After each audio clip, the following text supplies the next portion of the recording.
Immortal by Gillian Shields. First Love Never Dies. Wycliffe Abbey School for Young Ladies, housed in a Gothic mansion on bleak northern moors, is elite, expensive, and unwelcoming. When Evie Johnson is torn away from her home by the sea to become the newest scholarship student, she is more isolated than she could have dreamed. Strict teachers, snobbish students, and oppressive atmosphere of Wycliffe leaves Evie drowning in loneliness. Evie's only lifeline is Sebastian, a rebellious, mocking, dangerously attractive young man she meets by chance. As Evie's feelings for Sebastian grow with each secret meeting, she starts to fear that he is hiding something about his past, and she is haunted by glimpses of a strange, ghostly girl, a girl who is so eerily like Evie that she could be her sister.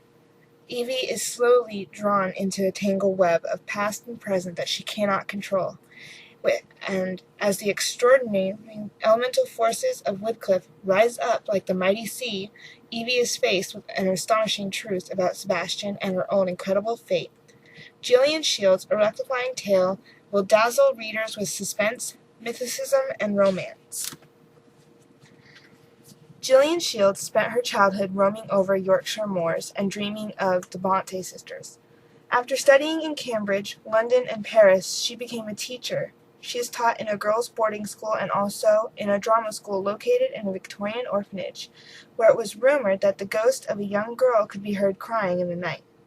Gillian was inspired to write Immortal in celebration of the power of first love and strength of female friendship and the haunting mystery of the past. For we all must die, and are as water split upon the ground. 2 Samuel 14:14. Page 1. I don't believe in ghosts, I don't believe in witchcraft either, or Ouija boards, levitation, tarot cards, astrology, curses, crystals, second sight, vampires, not any of the whole mumbo-jumbo of the other side. Of course I don't. I'm intelligent, sane, sensible Evie Johnson. Girls like me don't get mixed up in all that crazy paramoral trash. At least, that's what I would have said before I arrived at Wycliffe Abbey School. But everything is different for me now. I have glimpsed her world, and I can never go back to being the girl I used to be. Imagine a wild, lonely landscape where the moors rise in harsh folds of green and brown and purple. Sheep are dotted here and there on hillsides standing patiently.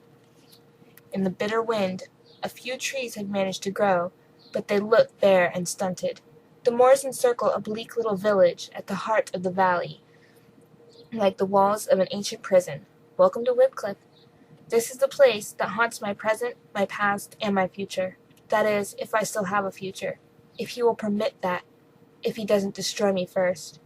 She is by my side, as my sister, but he is in my soul. He is my enemy, my tormentor, my demon. He is my beloved. Chapter 1. I never wanted to go to boarding school. Hanging out with a crowd of rich kids in a swanky school was never on my wish list. I was content with my old life and keeping myself to myself kind of way. Not happy, perhaps, but content. And then one soft blue September day, my grandmother, Frankie, became seriously ill. She had never been grand to me, my only dearest Frankie, my surrogate mom, my best friend. I had stupidly expected her to go on unchanged forever. But no one is immortal. Not even the people we love. And now Frankie was sick, and I was forced to pack my bags for Wycliffe Abbey School for Young Ladies. Life really gives you a kick sometimes. I was doing my best to think of it as a challenge. The journey to Wycliffe seemed to last hours as the train headed north. I was traveling alone. Dad wanted to come with me, but I convinced him that I was okay going by myself. I knew he wanted to spend every possible moment of his leave with Frankie at the nursing home, before he had to go back to his army posting overseas. So I told him I was capable of sitting on a train for a few hours without ending up on a missing person poster. Honestly, Dad, I'm 16 now, not a child anymore. It wasn't that difficult to persuade him. The truth was that I guessed it would be easier saying goodbye to him at home. The last thing I wanted was for those snobby Wycliffe girls to see me sniveling as my dad drove away. No, there was going to be no more poor Evie this time. I had had enough of that over Mom. People whispering about me in secret, the pitying looks behind my back. It wasn't going to be like that again. I was going to show them that I didn't need anyone. I was strong as the deep green ocean. No one at Wycliffe would ever see me cry. I transferred to a sleepy local train just as it was beginning to get dark. We chugged through an unfamiliar landscape of sloping hills covered with bracken and heather. In the depths of my misery, I felt a twinge of curiosity. When I was little, Frankie had told me stories about Wycliffe, which she had heard from her mother. Stories about the wild moors and the lonely farms and harsh northern skies. I had never seen this place, but now I was almost there.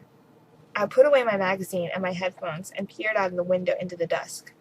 Half an hour later, the train pulled into a little station at the head of a deep, shadowed valley. As I heaved my bags into a beat-up old taxi, a gust of wind whipped my spatter of rain. I said, "Wycliffe, please," as we set off. I tried to make conversation with the bleary-eyed taxi driver, but he barely grunted in reply. We drove on in silence. Between the clouds, I caught sight of sun slipping behind the moors, like a streak of blood. The leaden sky seemed to press down heavily on the land. I had lived all my life next to the open sea, and those dark hills made me feel strangely hemmed in. For all my brave talk, I suddenly felt very small and alone. How stupid I'd been not to let Dad come. Then the car turned a corner, and the church tower of the gray stone building of Wycliffe Village finally came into sight. The driver pulled up outside a tiny general store on the rain-blackened street. "Where to, then?" he growled. "The Abbey. You know, Wycliffe Abbey School." He twisted his head around and glared at me. "I'll not take you to that cursed place," he spat. "You can get out and walk." "Oh, but," I protested, I don't know where it is, and it's raining." The man seemed to hesitate, but then he grunted again. "It's not so far to walk. Knock on the door of Jones's shop if you like. He'll drive you, but I won't." He got out of the car and dropped my suitcases onto the wet pavement. I scrambled after him.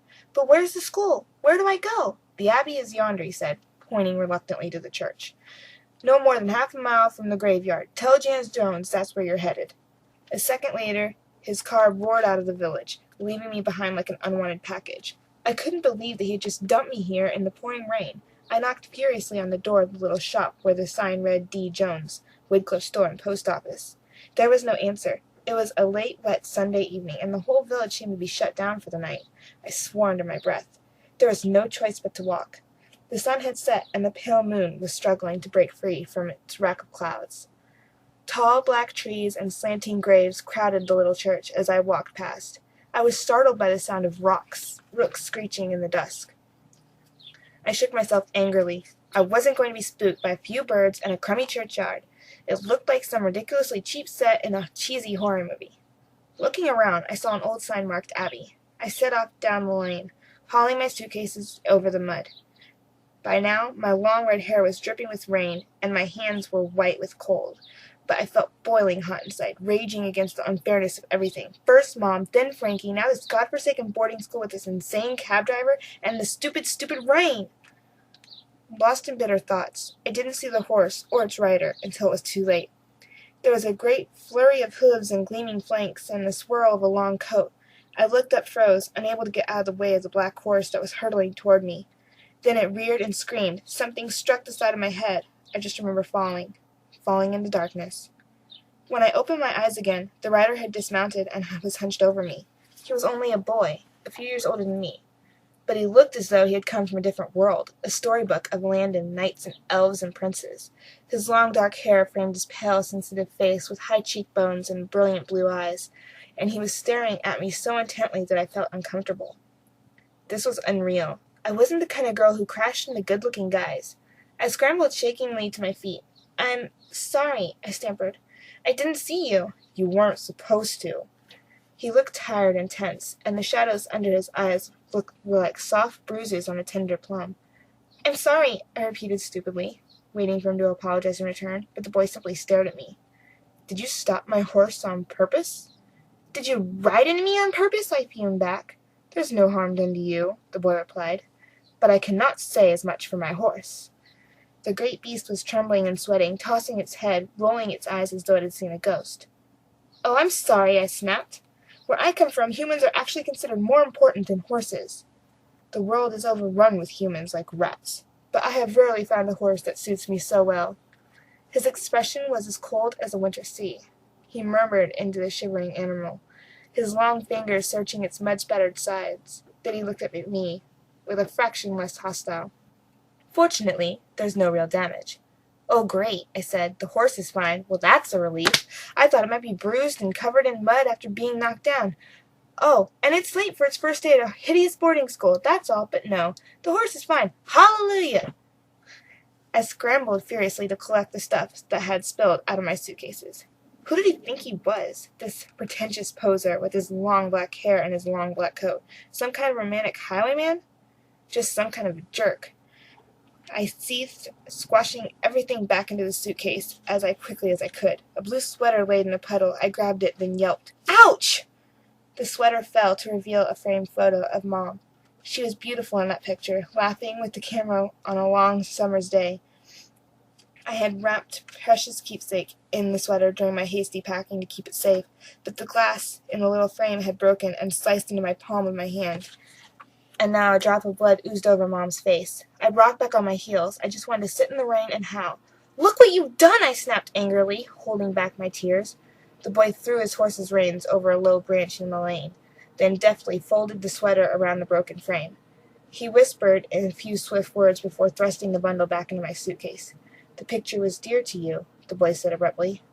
He looked at me in a strange, searching way, as though about to say something more. I caught my breath. He really was extraordinary, so pale and still and intense. Don't cry, he said, please. I'm not crying, I gulped, standing up and sucking my hand where it bled. I never cry. I can see that, he mocked, but your cut should be covered, and it seems that I must do it for you. He quickly twisted a white handkerchief into a bandage and tied it around my hand to stop the bleeding. A weird shiver ran through me as his hand brushed against mine. There, the boy said, looking at me more gently. I have more than made up for any tangle with my horse by saving your life. I've just stopped you from bleeding to death. A hint of smile flickered on his lean face. I noticed the curve of his lips and the arch of his black eyebrows. He was still holding my hand in his, and I felt a tiny knot of attraction tugging under my rib cage. Don't be ridiculous, I answered, dropping my hand with an effort. A little cut like that isn't dangerous. Do you really know what dangers might lurk in this lane? The boy moved closer to me and studied me with unnaturally bright eyes. I felt his cool breath on my cheek, and then he reached out and touched a strand of my wet hair and whispered, How do you know what is waiting in this valley for a girl from the wild sea? I trembled under his touch, not knowing what to say. How did he know that I came from the sea? Who was he? And would he do me any harm out here, in this lonely place? Stepping away from him, I tensed up and started to rack my brain for everything I'd ever learned about self-defense. The boy seemed to read my mind. Don't worry, I'll get you home safely tonight. He grinned and mounted his horse.